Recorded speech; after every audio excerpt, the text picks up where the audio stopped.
Okay, folks, just to give you some idea what kind of appliances you can run off propane. This is my propane furnace. This is called a blue flame propane heater because you can see down there the blue flame coming out of it. It has some dials up on top there. It has a piezo ignition. You just push the button and that will light it. I don't really like those. They tend to fail after a while, so I changed mine over so I can light it by hand. It has a thermostat dial on it that you just set to the temperature that you want. I just leave mine set and it comes on automatically and keeps my place. It keeps the downstairs warm to probably about 60 degrees, and because the heat rises, goes up through my loft opening there that you can see up to my bedroom and my office upstairs. That keeps that up about 72 degrees up there where it's nice and warm at night to sleep, and it's cooler down here downstairs for the dogs.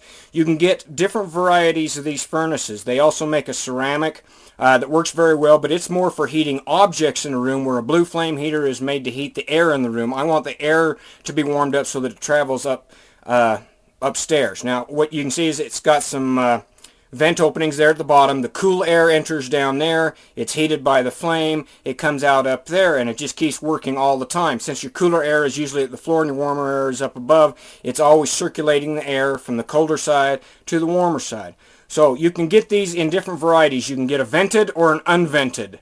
Some states don't allow you to use unvented heaters, and so I would recommend looking at the vented heaters first. If you can use an unvented, go ahead. This is an unvented heater, but there are some dangers with unvented heaters. If you don't have them installed and you don't have the proper safety equipment, you could run into problems if they don't work well. So look at the vented heaters. They're real good. These portable heaters, this one here is a 25,000 BTU heater, and it more than heats this place up. I've never had this thing above level 2. Okay, and it goes up to level 10. So, a 25,000 BTU heater or even a 15,000 BTU heater will heat a small off-grid cabin. You don't need a lot of heat. Now, this uses quite a bit of propane, and so what I'm trying, when I was only paying $1.30 a gallon, that wasn't bad, but now I'm paying $2.50 a gallon. So I'm going to be installing a small wood stove, and I'll be able to heat with the wood stove when I'm here and can keep an eye on it. But I keep the propane just in case I leave the place and I don't want everything to freeze up inside the cabin. I'll still have the propane, and I trust it. I can leave it even when I'm away from the cabin. It'll still keep the place warm. But I'll use the wood heater, which I'll show you how I install later on. Some other appliances that will run off propane are these refrigerators. Now, this is a Danby model refrigerator. They make lots of other models. As you can see, they're pretty good size. They're standard size refrigerator with a freezer on top. They work very well. They are also a ventless appliance. You don't have to have a vent. Some of them do have a vent on them, but most of the newer ones are ventless. They don't require any venting. The propane enters in the backside. That heats up some Freon type gas that cools the refrigerator and freezer down. Problem with these is they do run all the time. There's always a pilot light on them, and they run a lot, so they use a lot of propane. One of these will go through 7 gallons of fuel. It goes through about a gallon a day. So you're going to spend about $2.50 every day to run a propane fridge. That gets pretty expensive with the propane price we have. So I'm going to be taking this fridge out. I'm going to be replacing that with a 12-volt fridge. But I wanted to show you that if you want to use a propane fridge, you can. They work very well. They have lots of room in them. You can pretty much use them basically just the same way. You can say I've got it empty because I'm getting ready to take it out. But they have lots of room, shelves, freezer, and everything in them. You can use them just the same way you do a regular fridge, and that'll take care of your cooling needs.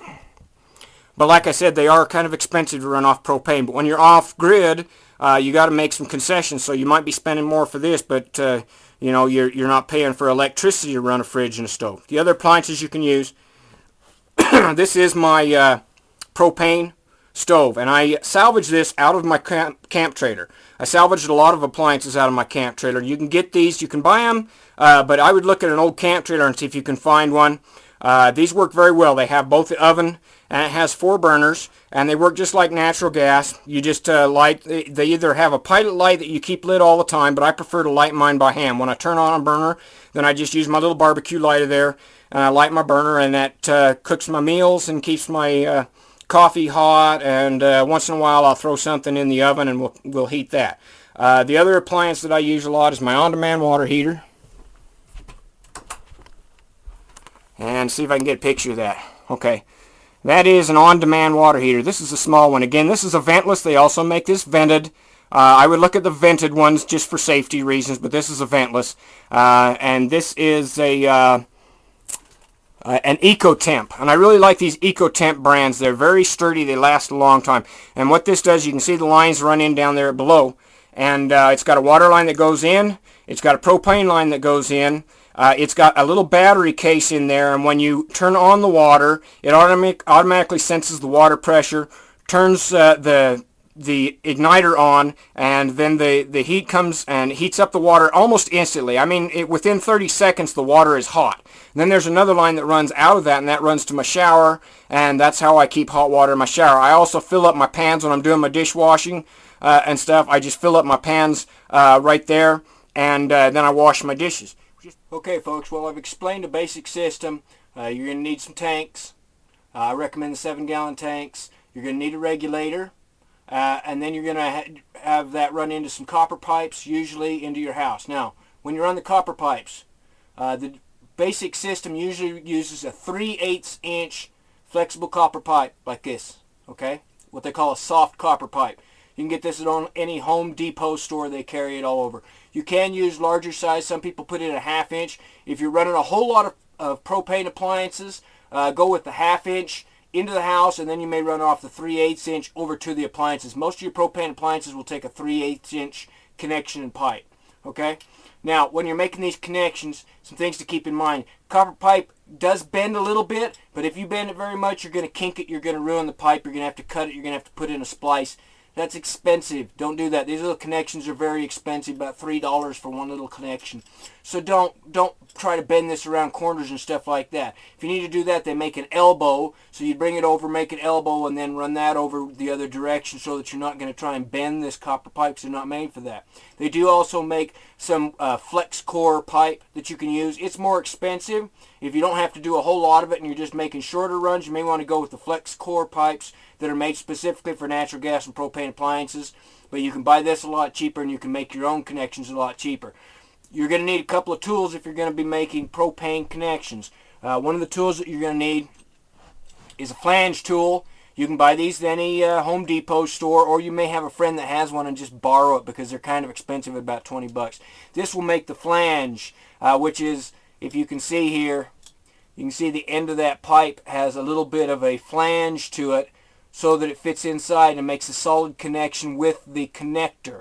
Okay? That's what this tool does. You put it in, you tighten it down, and that'll create a flange on it. So you're going to need one of those in order to make proper propane pipe connections. These can also be used for making propane water line connections. So they're a handy tool if you want to pick up one of those. The other tool that you're going to need a cutting tool, a pipe cutting tool that's made specifically for soft metals. These will run you about $15. You might also be able to borrow one of those from somebody. It has a little diamond coated blade in there. You put the pipe inside, you tighten this down, and then you spin this around. That'll cut off the pipe. You run the pipes over to your appliances, and then you make your connections. You flange the end of it. Before you flange it, though, you put on one of these nuts. Okay? And then when you flange that nut slides up against that flange. And as you can see, it's solid. It isn't going anywhere if you do a proper flange. Then you can connect whatever connector you need to go to your systems. And what I've got here is just a basic T. This is a 3/8 inch T that goes on. You can also do elbows and whatever your appliance takes. Now, all appliances are just a little bit different. In between the appliance and your line, you need a shut-off valve. Okay? That way you can shut off that appliance. If you need to take the appliance out or work on the appliance, you can shut the propane off. For a small system like mine, I can just go out and turn off my tanks and light a pilot light on one of my appliances. That'll burn off any propane that's in the line, and then I can work on my appliances. But it is recommended that you have a shut-off valve in between your lines, and is required by code, if you have to work with codes, that you have a shut-off valve in between your appliances and your lines. So make sure you put one of those in. Now, after you've made your connections, you brought your propane line in, and you made your connections up to your appliances, then you're going to want to tighten these down. Now, these connections all should be sealed.